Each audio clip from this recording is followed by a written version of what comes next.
Dans la série Coffret du polar étranger grand format, l'incontournable, la merveilleuse, la drôle, Nadine Monfils, les folles enquêtes de Magritte et Georgette. Ça, c'est alors vraiment, elle ressuscite le couple Georgette et Magritte. Hein. Et là, vous allez voir comment ces deux personnages se peintrent absolument fous.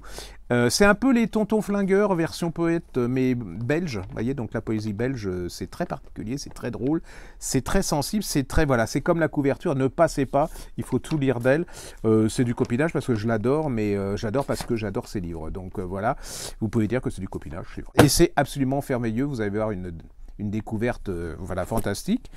Fred Vermorel, La dernière balade de Gene Townsend. Alors là, ça fait penser, c'est chez Sonatine, ça fait penser au Dahlia Noir un peu. Vous savez, ça fait partie de ces crimes qui ne sont pas résolus. Et lui, jeune homme, il a été fasciné par la mort d'une mannequin.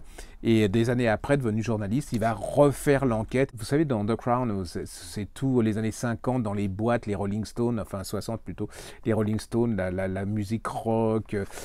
Donc, il commence à respirer un peu fort des narines, la boisson, l'alcool et tout. C'est l'autre Londres, c'est fabuleux. C'est à la fois un reportage et un livre d'histoire et puis un polar absolument incroyable. C'est un film en plus. La dernière balade de Gene Townsend, c'est de Fred Vermorel chez Sonatine. Et puis Christian White, bah là on a tous absolument adoré. L'épouse et la veuve chez Albin Michel. Ça se passe sur une île avec deux femmes, un personnage qui disparaît, un autre.